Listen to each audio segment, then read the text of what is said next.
Oh, okay, so actually now we're live. I thought we were before, but we were not. So good evening, everyone.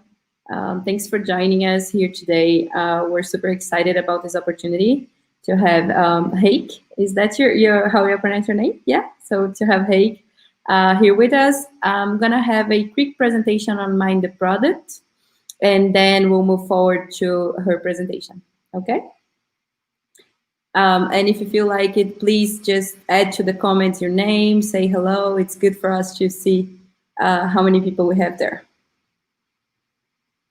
So I'm gonna start by talking a little bit about ProductTank Curitiba, which is our local chapter, and Mind the Product itself. So about Mind the Product. Mind the Product is an institution that's based in London, and there we have an HQ which is responsible for managing all of the ProductTank events globally and supporting the local organizers. They also work in the organization of the yearly product conferences in London, San Francisco, and Singapore. And this year, due to the pandemic, we're going to have an online version of it that's happening in July. So hit mindtheproduct.com to learn more about this. Mind the Product also offers workshops, public and in-company trainings. And they also have a great newsletter, a blog with tons of content, a podcast, job announcements, and much more. You can find all about it in mindtheproduct.com, and subscribe to our recently released membership, which includes content and access to an even broader group of networking. So what is ProductTank? It's an opportunity for product managers to exchange ideas and experience about product design, development, development, management, and everything that comes along with it. So it's basically a place where we can share about our experiences and everything that touches the product area. How did it start? It started in London in a small pub, and today is present in more than 200 cities around the globe. And our goal with the Mind the Product and ProductTank initiatives is to foment the local product culture everywhere and allow people to get to know each other, create networking, and grow more in this subject we like so much.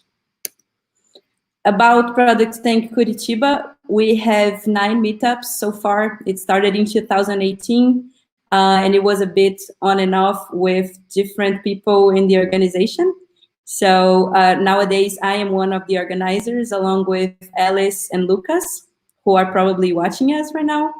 And we started organizing it in the beginning of this year. So this is around our fifth or sixth meetup, I guess. We had some joint ventures because of the remote condition, which is great. I know we probably have some people outside of Curitiba watching us too.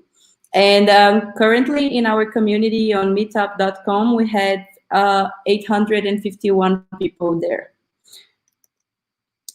Just mentioning a little bit about call for papers, we don't have a strict process, but if you want to increase your networking, teach people a bit about your knowledge, be recognized as an authority, and much more, please reach out. We are always looking for people to speak with us. And now that it's online, it's even easier because you can easily talk to us from the comfort of your own house or whatever you're staying during the pandemic. So our schedule for today, it's not Mind the Product Q&A, sorry, typo here, but presentation. And then we're gonna have the presentation with Heike talking about the value of design, and then 10 to 15 minutes Q&A. It all depends on how further the presentation goes. But that will be it for today. I hope you all enjoy it, and please give us your feedback. So, and also follow us on LinkedIn. We have our own page there. You can easily search for ProductTank Curitiba. Be a part of the Slack community. So this is the global Slack community of Mind the Product, where you have access to a network of product managers around the globe. We are always exchanging experiences, tools, and much more. So please be a part of it. And if you're posting anything on social media today, use the hashtags ProductTank, ProductTank Curitiba, and ProductTank Brazil, of course. So now I think that's it. Thank you so much. I'm gonna invite our guest here today. Mm-hmm. So, hey, hello, hey, you're live now. Heike. Hi. Thank you Nice so to much meet for your time. Mm-hmm. Okay. Is audio good? Everyone can hear? Is it good? Can you hear me? I think so. Okay. Yes. All righty. So. Okay. So I'm gonna leave it to it. Okay. Can I add your presentation? And then it's all with you right now. Hey, thank you once again. Okay, of course. Can everyone see my screen? Can you say, Nanda? Because I only have one screen. Just technical setup. Everything good? Are we okay? I assume everything is fine, so I will go ahead. So hello, everyone. I'm Heike Rapp. I'm in San Francisco. Sorry? Hello? Anyway, so, and today we will talk about the value of... I'm sorry. Yeah? Hello?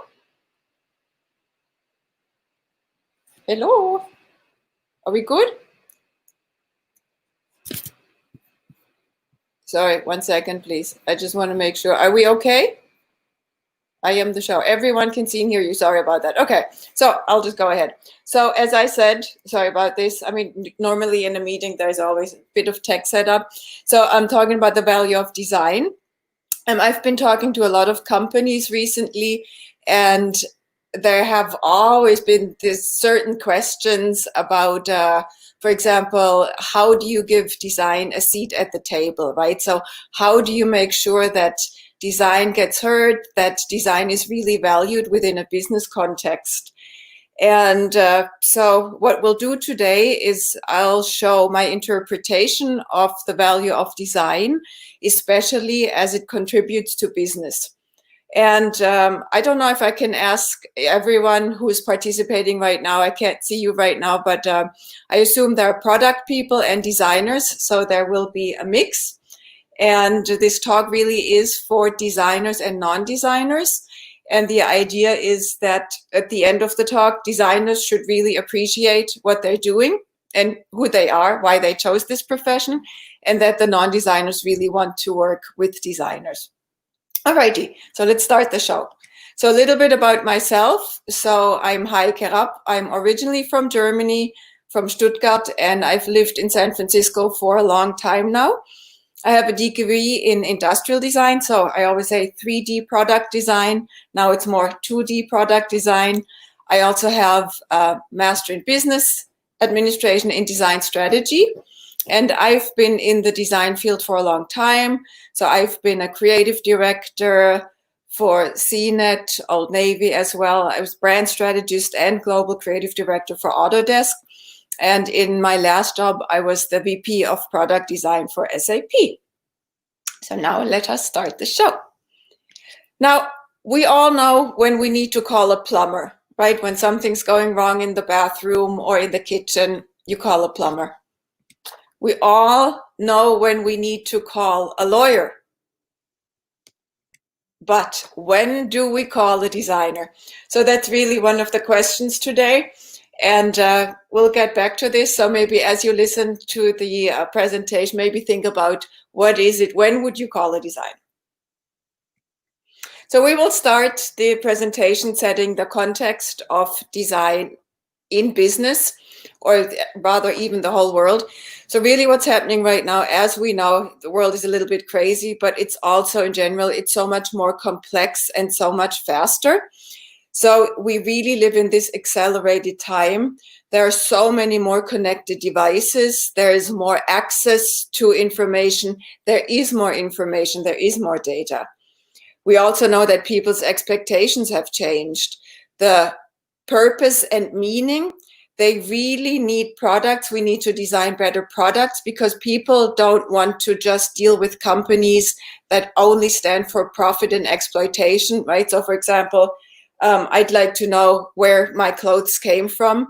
I don't ideally want to buy something where I know it was made in a sweatshop. So just there is more transparency, there is more data, and it really shows. So I don't know if you heard about B Corps, but B corporations, they really stand for planet, profit, and people. And there has been a real surgence for those. And then there are also the B Corps, and then good Lord, forgot it. 1 second. The B Corps and the purpose-driven companies, of course, because the purpose-driven brands, which is also at Autodesk, we also worked on that to really say that we stand for more than just making money or just selling software, but that it's really, we see the customer as more than a buyer, and that we, again, provide something for them that goes beyond just selling them a product. Okay, so something that's also really interesting as we enter this new land of a accelerated, more complex world is when you look at it in the top line. In the old days, we would turn the television on at maybe in the morning and maybe at night. So there were 2 touch points where we could see, okay, great, points of failure, maybe 2. But if you look today, we have about 150 unlocks. So we check our phone about every 5.6 minutes. So you can tell the risk for something to go wrong with that product is really higher. So again, we really demand better products. So now let's get to this question. What is the value of design? And we shall look. We'll start the answer by going to the back of the question. So let's talk about design. Let's define what design is. So it's kind of a joke, right? So when you take 3 designers, put them in a room, you get about 5 different definitions of design. Why is that? Because really there are so many different subgroups of design, industrial design, graphic design, all of those. So it's really the field itself isn't that well designed. But we can also look at what do all those fields have in common. And one of my favorite definitions of what design is to design is to devise courses of action aimed at changing existing situations into preferred ones. And who said this was Herb Simon. He's a Nobel laureate in economics, but he knows design very well. So some examples. So again, existing situations to preferred ones. So if we, for example, look at, the existing situation is on the right, and then the preferred situation, which is so much more user-friendly, is on the left. Wire transfers. So because I'm from Germany, I live in San Francisco. I used to send money abroad, or I still do, and I used to have to fill out those wire transfers. Hugely complicated. I had to go to the bank, fill all of this out. It had to bring all sorts of things. Whereas now I use TransferWise, and there are other tools as well, and it's so much easier and it's so much more pleasant. So that is definitely the preferred situation. This was just interesting because it's kind of funny.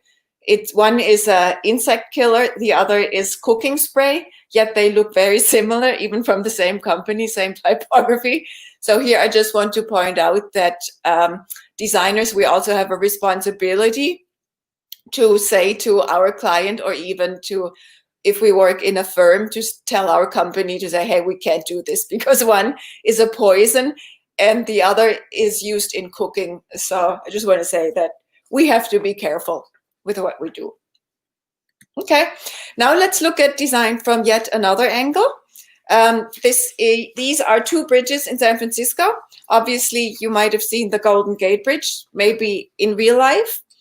And on the right side is the Bay Bridge. And the Bay Bridge is actually longer than Golden Gate Bridge, but everyone knows the Golden Gate Bridge. It's really this symbol, and it's been an inspiration for art and music, right? And both of them, though, are really methods of transportation to get you across a body of water. So that's really at their most functional level, that's what they are.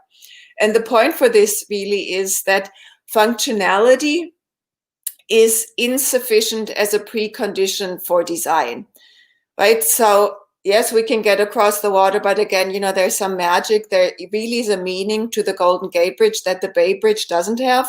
So here's a little pyramid to tell you, functional is okay, emotional connection is better, but when it really provides meaning, that is a much better product. And because we're dealing with humans, that's what we're striving towards. And I'll get back to that point in a little bit. Okay. So designers as well, when we look at it from you know, a fragmented experience, obviously we look at it in a holistic way, that we would love to align all the touch points to make sure that we get an integrated customer experience, a holistic one. And that can be for the customers, the constituents, and even the employees.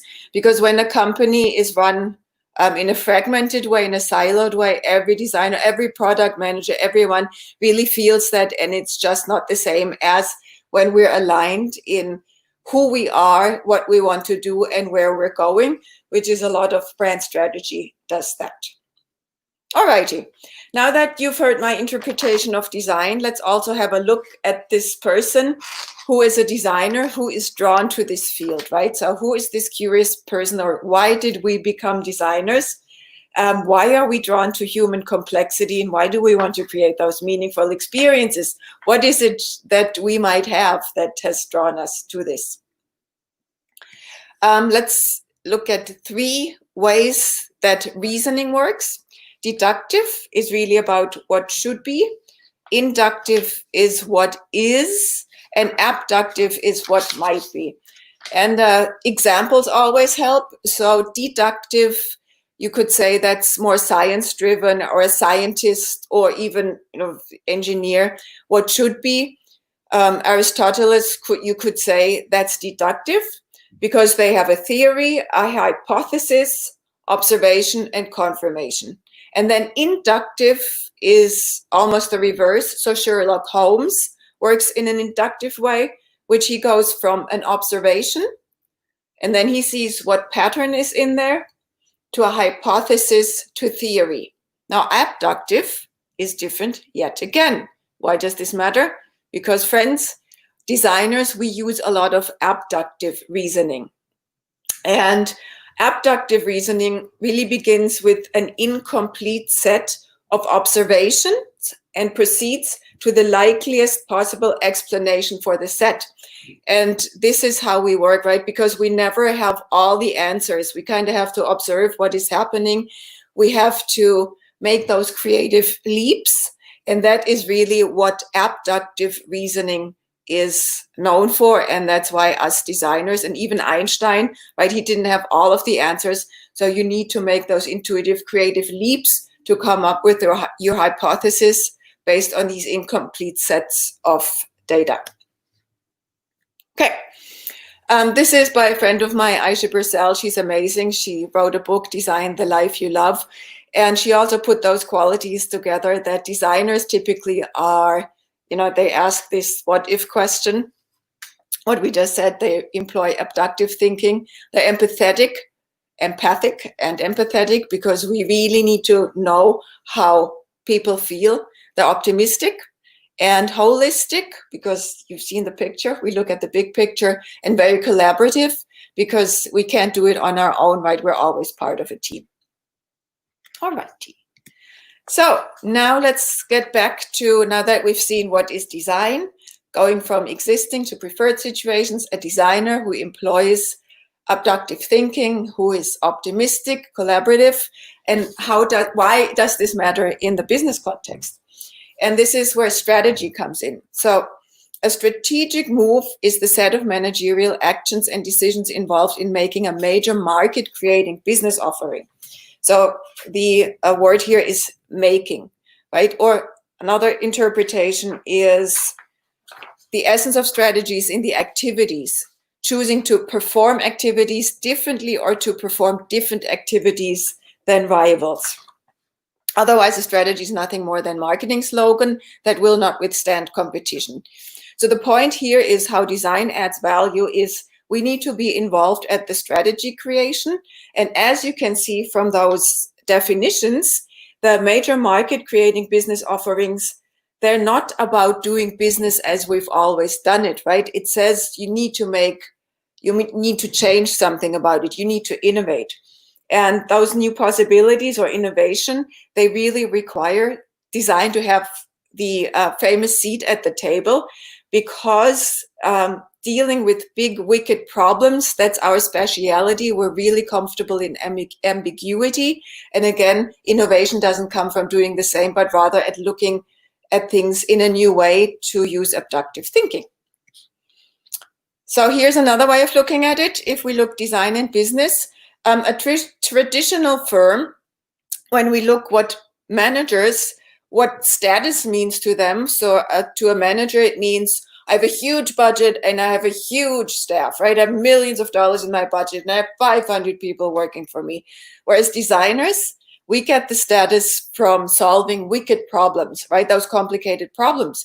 So when you look at Nike or at Apple, the final product, that's what designers get status from. We don't care so much about how big the team is or how much budget we have. For us, it's more important, what's the outcome? What is that problem? How did we get to a solution from that wicked problem?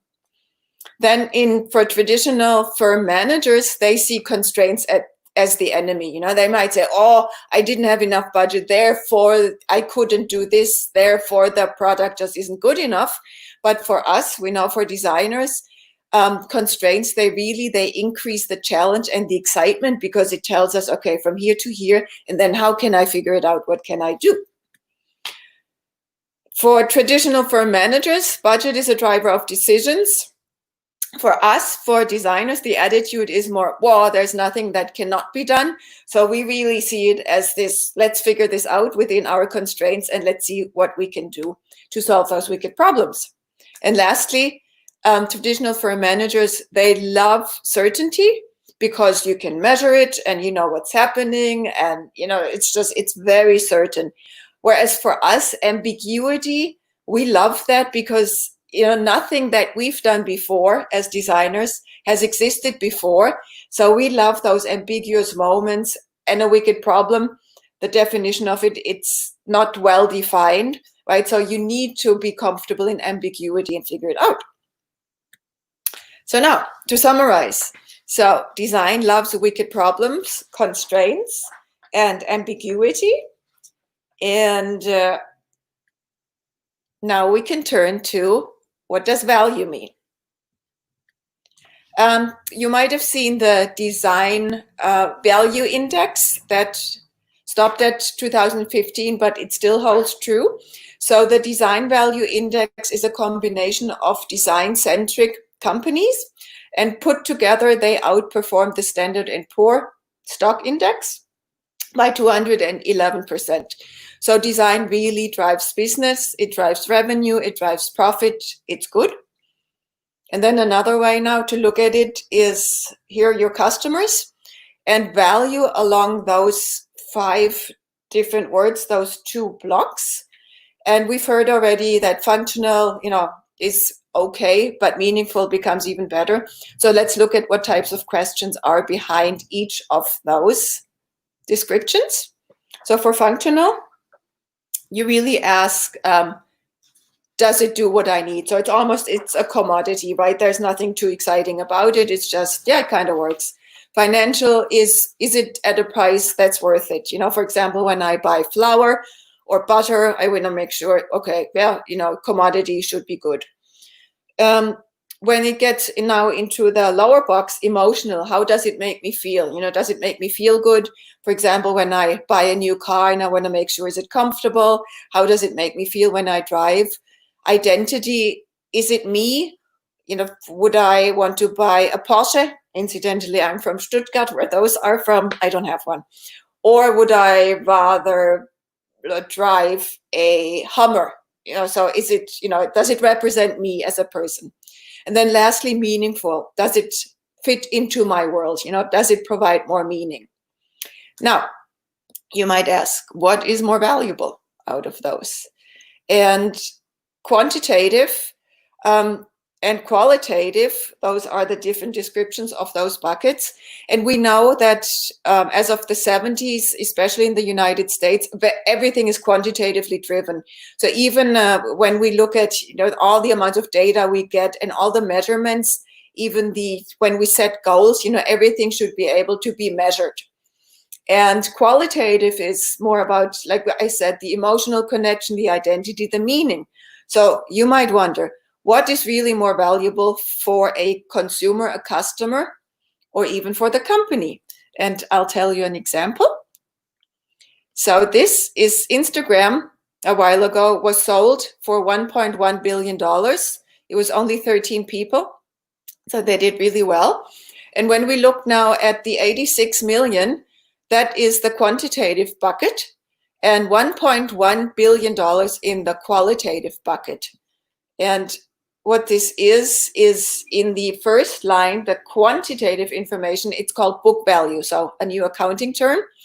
And then the $1.1 billion bucket is goodwill. Those are intangible assets. And intangible assets clearly are emotional connections, for example, what the brand stands for, even patents, and again, goodwill, how you connect at the level that you connect with people beyond functional and financial. So that tells you qualitative really is important, and obviously we know design really plays a huge part in the qualitative aspect. Another example now of the value of design. So when a company, Honeywell, applies design thinking or design methodology, they used to sell 10% of the used aircraft part sales, and GoDirect is part of Honeywell. They wanted to see how they could increase it. So they used a design methodology. And so they put a cross-functional team together. They worked to identify user needs and insights to understand the emotional, behavioral, and social drivers, right? Which goes back to qualitative measures that were acting as adoption barriers to existing e-marketplaces. So why didn't people buy used aircraft parts online? They went through the design process and they came out with lots of benefits. And also what's nice about it is that culture change has also had an unforeseen benefit on collaboration, right? Because again, designers, we never work alone. Product managers, you know it, right? It's always the holy triangle, the product owner, the engineer, and the designer working together. And in this case, you can see that they had 8 e-commerce patents that came out, research to revenue in an 11-month period, so it was super fast. And the parts trading, they saw 50% of all transactions conducted online, so huge growth. And a $100,000 turbofan jet engine was sold entirely online. So you couldn't try it out, so to speak. But again, so design really works. Okay. Another aspect of this that we should keep in mind is, as we're talking about numbers, the formula for success and cost effectiveness. So another pyramid. When you look at it here, research, concept, specs, relative cost to repair, it means do it right the first time, involve the user, right? Typical stakeholder touch points, maybe just once, usability, user studies, design studies, do it more often, because when you do that early on, you come out for the first time and you do it right. Now, if you go out, if you're in alpha or in a beta version and you've launched your product already, if you go in and if you have to rework it, you can see number 1 here, it says that you should do lots of usability, iterative studies over time. But let's say if you've launched your product, you find out, oh, here's something that we didn't do and we should have really considered that, then the cost is 10 times as much. And once you've really launched it, once your product is live and you have to rework it, then as you can see, it's 100 times as much. So the moral here is, when you can do it right the first time, involve your user along the journey and make sure that you get the feedback and that you come out, do it right the first time. All right. So wow, we really love design, right? So we've seen a lot of things of design what it is, what the designer is, the strength of design in a business setting, how we really drive companies forward and business transformations. But there are also a few challenges, and these are only 3 sentences that I've heard over time, or that I also want to talk to you about. I mentioned earlier the design field isn't well defined. Something second here is the design's contribution is hard to measure. And then I've also heard from the design teams that I've led in general is they, whoever they is, don't understand us. So allow me to offer you a few quick answers for those topics. And if you wanted to, I'd also love to talk to you about it, what you think. So the design field isn't well defined, which is true, right? I mean, it's honestly, I mean, there's even nail design, there's industrial, there's so many different variations. And I really think we should define it, and we should even offer licensing. For example, you would not hire a plumber or a lawyer or an architect or an engineer to build your house or a bridge if they weren't licensed. So similarly to us, I think we should go ahead and find a way to license the profession of design, and that even over time that we have to renew the license, because quite frankly, especially for product design, industrial design, there was in the 70s, the Pinto, the car that exploded, right? And I mean, honestly, bad design can kill. And even if we think of dark design patterns that have come up now, that's just not good enough, right? So I think we should look at licensing the design field, which will also help in the definition of it, which will help people understand what we do and thereby increasing the value. Then the second point is design's contribution is hard to measure. The point measure here tells you a lot of things. So we also, as designers, we need to learn when to use quant and when to use qual. So even in market research, you don't start right away with quantitative research, because you just can't measure the qualities, what people actually want, those unmet needs and desires. So a quick example here is when you ask people, what television network do you watch the most? And they would say it's PBS, which is Public Broadcasting Service, which is a lovely program.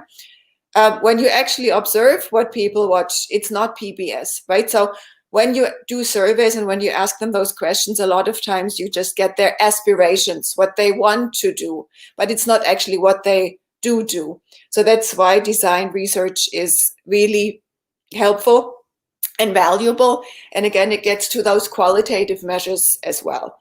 But let's not stop there, right? So let's then also know to use quant afterwards. Once we have found out what qualities we want to look for, then we can go quantitative. So this is just to say for us, for designers, when we say design's contribution is hard to measure, I think we can try harder or come up with better ways to put the qualitative, quantitative together, that we can say, hey, we've shown that design really had a big contribution. We solved the wicked problems. We, the comfort in ambiguity, and we really had a significant impact on the user experience. And here's how and why we did it. And those are measurable outcomes. And then lastly is they don't understand this, which is the designers. And I mean, I love my design teams. Some designers, they're very comfortable sitting in their chair. So I would also say designers, go out, meet people from other divisions, right? And learn to speak their language, because we don't work in isolation. So it's really important for us to get together with other teams, other divisions, and especially software design, especially digital design. We have to do this anyway, and build a network, right? And ask questions, learn along the way, always learn. And then another way is for them to understand what we do at a nuanced level. You can also facilitate workshops, design thinking, or I call it design doing, coming up with new ideas, even strategic foresight workshops. Designers were great at doing that. And again, there you can then also go in and show people what we do. And then lastly is even teach. And teaching can be when you go to, let's say, an engineering division, and for even 3 minutes you talk about what you've done, maybe what research you've done, what you found out from your angle, and bring that knowledge out so that they will be able to understand us over time. Okay, so those were the challenges. I will now summarize what I talked about, and then I'll have the question for you. So, value of design, this summary, we heard that people's expectations have changed. They really want better products, and they can get those. They see a lot more. And also the world is more complex, it's faster, there's more transparency in all of this. Usually there are also more competitors that offer different products. So that's the situation. And where design comes in now, and even why more design companies have been bought by venture capital firms and other corporations, is because we offer divergent thinking and abductive reasoning that lead to innovative approaches of solving the wicked problems, because we know we're great at dealing with those with constraints and ambiguity. We also know that design brings back customers' unmet desires, needs, and wants, which is strongly in the qualitative part, which business, which tends to be a little bit more on the quantitative side, really needs the qualitative to balance it out. And like I said, to get to that human-centered aspect of it, to find out what is actually human about it, because a business is people, our customers, our end users are people as well. Designers also work on the holistic user experience. So we look at it from all angles, the entire customer journey. It's not a silo, right? We connect all the dots, which is a huge value.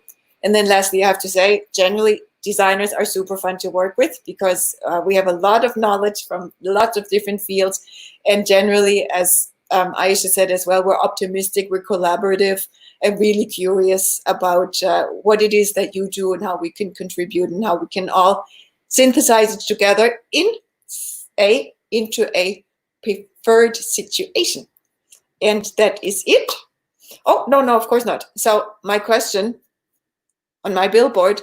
So if you had to design a billboard, if you had to put a tagline on there, when would you call a designer, right? So what is it? So we know when to call a plumber, bathroom leaks, a lawyer, something has gone wrong, they need to figure it out for you. But what it is, so what would you put on the billboard here, enter copy, call a designer? So I'd love to know. And that's really it. So obrigado, stay safe, and thank you for listening. Oh, thank you so much, Heike. This was a fun presentation to watch. I think I'm sorry about the trouble at the beginning, but I just think there is some delay between my connection and yours. So I was kind of lost at some points. Oh, okay. I hope it worked out. Okay, so now let's move on to the Q&A. And the first question was sent by Sion, I would say, which is, how do you assign value to qualitative attributes? How to measure that, given it's not measurable or quantifiable in nature? Yeah, excellent question. Exactly. Yeah, right. So the whole definition of qualitative. So, but you've seen now that goodwill, which is an intangible asset, which is in the qualitative aspect that you can measure, and that we saw even in the dollar value that was bigger than the quantitative value. So that's one aspect. And then you can also, for example, when we did brand strategy, the brand is also one of those qualitative measures. So it's what people think about you, and you can measure brand equity. So how many people know your brand versus others. So that is really something you can look at. So there are certain measurable aspects for the qualitative part as well.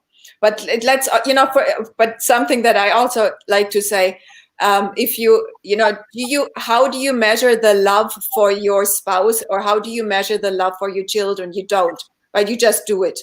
And I think so that's an important aspect as well. And another story is the CEO of Logitech. He actually said that he wants to turn Logitech into a design-driven company. And it's a very engineering-driven company. And so what he said was, engineers, how would you like to design a product that people will love? And they said, all right, yeah, that sounds better than how would you like to design a product that has 5% of market share, right? So it's just in the language where you can really put, the value behind the qualitative values and talk to them in that way and show that they work overtime. Does that help? I guess so. But just to add up to this, he also asked on following up, how would you collect those measurements by survey? And to add to with the question of my own, how can you, because you mentioned a lot about managers that are looking for quantity over ambiguity, certainty over ambiguity. So how can you actually measure this in a way and just, I don't know, sell it and get the buy-in from your stakeholders who are looking for certainty all the way? Well, I mean, so that's when you learn to speak their language as well, because so the certainty, that's more, let's know what we're doing as designers and why.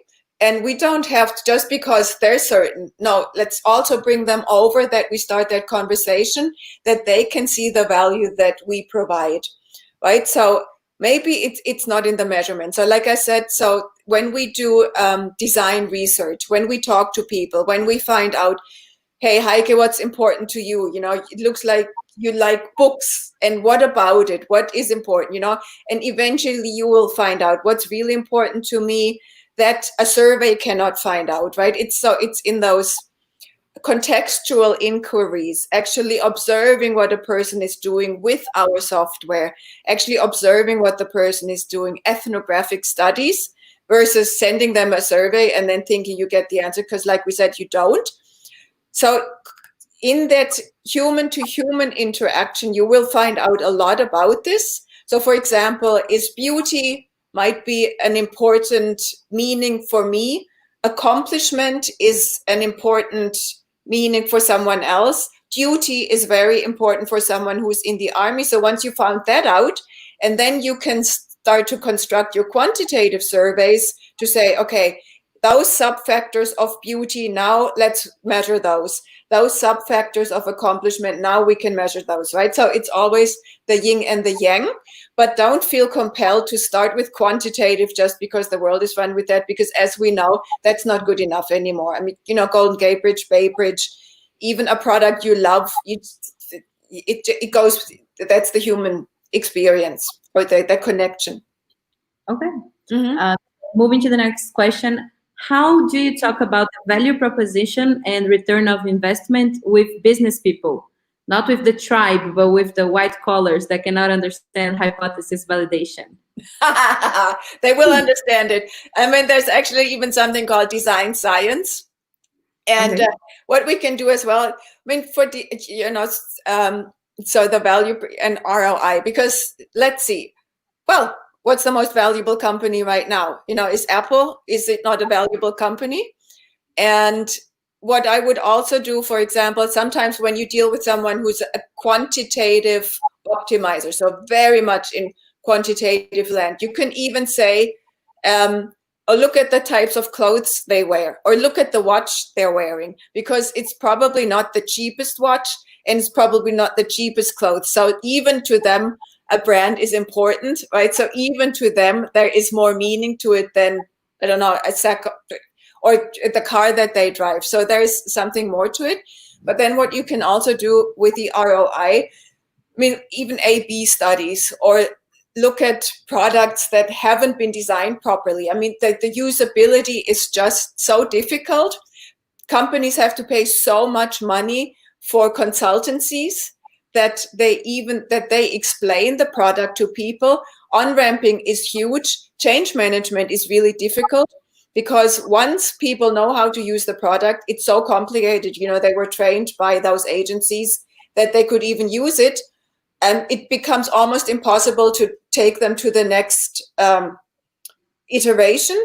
So change management almost becomes impossible because they want to boycott. Whereas if it's an intuitively designed product, you get more users, you get better word of mouth, the brand actually grows, right? So you can show all of that and just start collecting. And what I would also say for the white collars, engage with them at a level and find out what's important to them. And that's where I do those micro teaching moments. When they say, okay, this is important to me, but then again, at the human connection, well, I mean, you're wearing these types of clothes, this is the watch, what car are you driving? So that they even see, whoa, yes, design is important, or the functionality of it is important to me.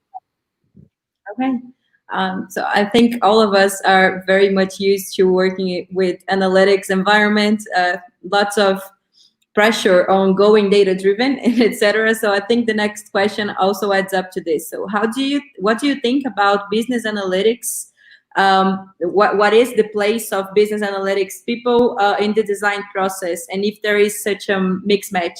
And I think it even goes well with the next question, which is how do you see the interaction between the designers and the rest of the product team? So we mentioned PMs, developers, and marketing, but today we know we also have data scientists and much more involved in the construction of a product. Yes. So how do you see this interaction? Yes, no, I love it. Thank you. Great. And what was the question before? Sorry, just remind me. Can I see it here? Yeah. Yeah. Oh, business analyst. Oh, yeah. Okay. So it's really, it's the how we work with other people on the team. Yeah. So obviously, I always go in with a huge sense of curiosity. You know, what are they about? What drives them? Because they're always slightly different nuances. But then when we think about what is the value that we bring really the knowledge of the consumer, of the end user into the mix. So we need to be strong and know that.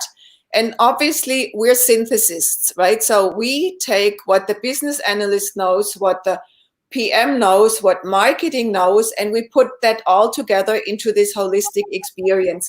And you can even do it qualitatively, right? When you talk to customers and when they say, and we had that at Autodesk, they said, oh, my salesperson told me one thing. And then I went to finance and they told me another thing. And then I did this and there was another thing, right? So we will have, there are those anecdotes, how it's fragmented.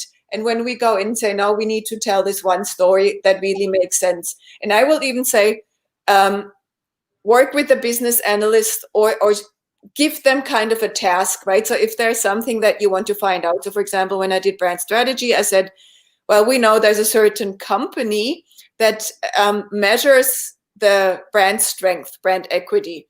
And what we did, or my business analyst, he actually constructed a similar methodology so that we could measure that. I couldn't have done this, but I can come in as the curious person who kind of knows, you know, who's interested, and he can help me with that. So set it up like that as well. How could they help you with your project, right? Which I think is super important. And then for us designers as well, which we do really well, is we tell the story, and we the show don't tell, right? So we can sketch it out, we can do a video, we can do the storytelling from the customer's point of view to say that this is what it is today and this is where it should be. So another quick example is the CMO at Autodesk. We had to do the future of marketing. We had to write that for her. And so what we actually did, it seemed really simple, but we took a real customer and we had sketches of that real customer and what the end-to-end journey was like from that customer's point of view. And the CMO said, whoa, I had no idea. And she showed it to all of her senior leaders and they said, what? I had no idea. What? We sent so many emails. What? It's that fragmented. This is what she has to go through, right? So a lot of times they just don't know what is happening along the way. And that for us, when we show this, and again, when we come with curiosity and say, well, this is what we found out, this is what's happening, how could you help make this better? And let me use your expertise for this. Okay, that really makes a lot of sense. That's super great insight. Mm-hmm. So Monica also sent a question, how can product designers increase your value in a company? So I think you mentioned the Instagram example and many others, but how can you see that, because, and speaking from my place today, so currently in my squad, we do not have a product designer. We see that we need one, but it was something that was going on with a lower priority, and then the pandemic happened. So today there is all of that jazz, and sometimes I feel like I need to show that we need this, even if to move people inside the company. So how do you see that they add value, and maybe how to prove it in a way, like besides all of the curiosity things? Yes, no, totally. I mean, it's a great question, because what's happening, so when you design a product without a designer, I can guarantee you there is no system in place. It's going to go all over the place. You know, I mean, floor plans or even buttons are going to be all over the place. Getting from one to another screen won't work. Within the little widgets, it's just going to be all over the place. Or the other indicator as well is language. If there is no designer, if there is no writer, from a user's perspective, it's going to be all over the place. The cognitive load on the user is going to be so high for them to figure out what is actually going on. And the more they build upon this, the more they build upon it, the more difficult it becomes, the more calls they're going to get to customer service, because people just won't know what to do with it, right? Whereas when a designer comes in and looks at the structure of it and puts a design system in place, a modular system that can grow, you're going to be much faster. You can grow much faster. Customers are not going to be confused. You're going to grow organically. Customers are going to love your product, and they're going to tell other people about it, as compared to just cobbling it together and hoping for the best and then launching it, and it's a beta and nothing works and things break and customers are just getting annoyed, and they will go to the competitor who sees design more as the value, you know, like I said, for the structure and building it to grow. That makes sense. Okay. And obviously, I mean, a company without designers and yeah, no. I feel you. I'm living it today, hoping the pandemic will be soon over so we can just. I hope so too. Yeah, crazy times. Mm-hmm. So another question from Lucas: what is your vision regarding design ops? Could it kill creativity? An excellent question. Actually, I don't think it can. I think it's very necessary.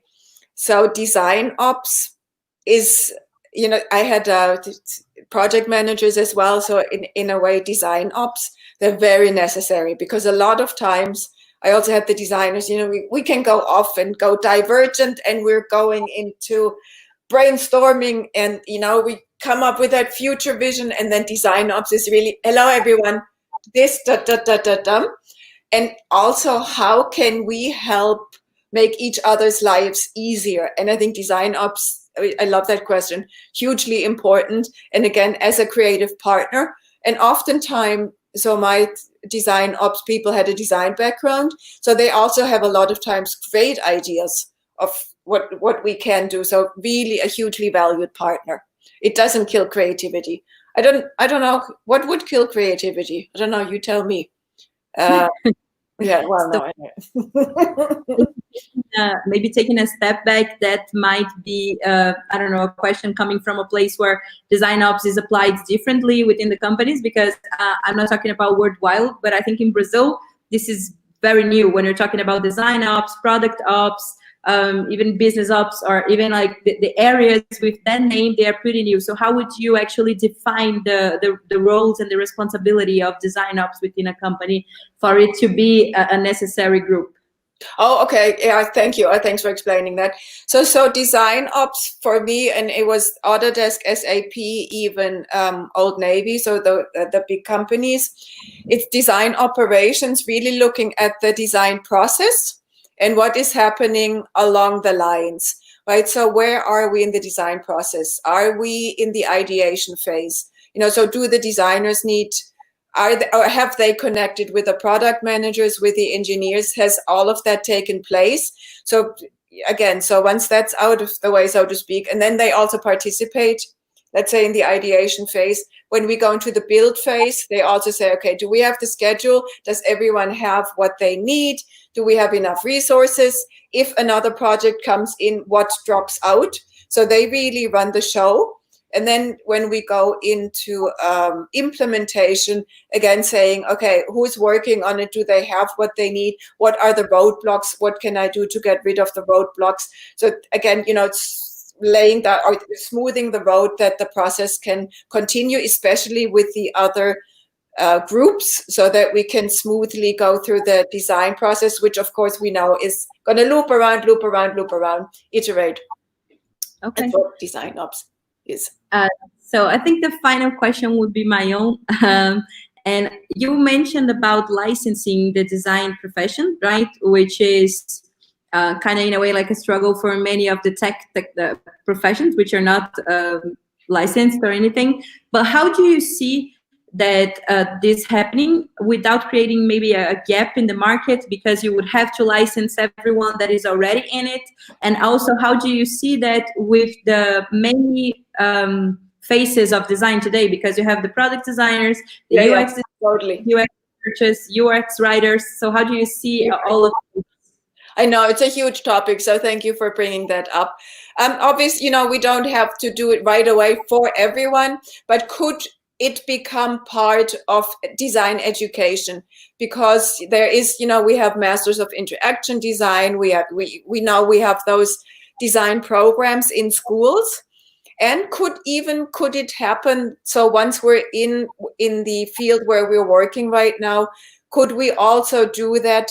Could we see it as an incentive? So when we become licensed, could then that also become a basis for lifelong learning, right? Because we're never done. And we know the world is complex and fast, so we have to keep on learning. I'm taking data science and game theory classes, and it's all, but so could that be seen then as something that is positive for us? Obviously it is, but for ourselves to help us grow. And microcredits that could lead to those credentials, that could lead to that license. There are various ways that we could look at it. And it is true, there are lots of different variations within design, like I said. But professional design, when, for example, when you get your nails done, they're nail designers or cake designer, that's not professional design per se, I would say. But so as we're in corporations, looking at it, there is ways that we could do it. Engineers, there are also lots of different types of engineers, mechanical engineers, electrical engineers, blah, blah, blah, blah.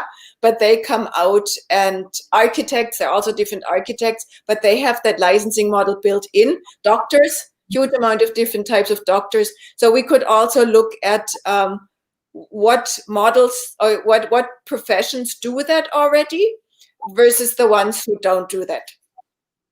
Yeah. Okay. That sounds perfect. Goodness. I think that's it for today. We don't have any other questions. Is there anything else you'd like to share with us or talk about? Me?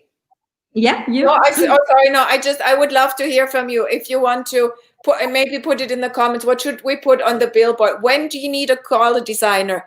What are we really solving for?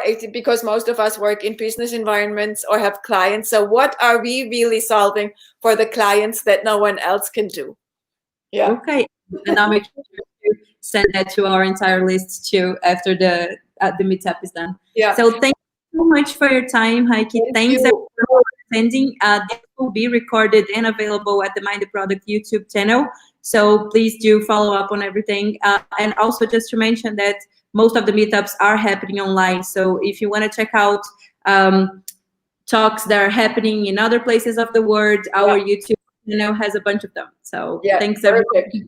Yeah, no, I love it. Thank you so much for inviting me. Thank you for all the great questions. Best of luck. Hopefully, you got a little bit of something new out of today. So thank you. It was truly. Thank you so much. Have a great evening. Bye, Brazil.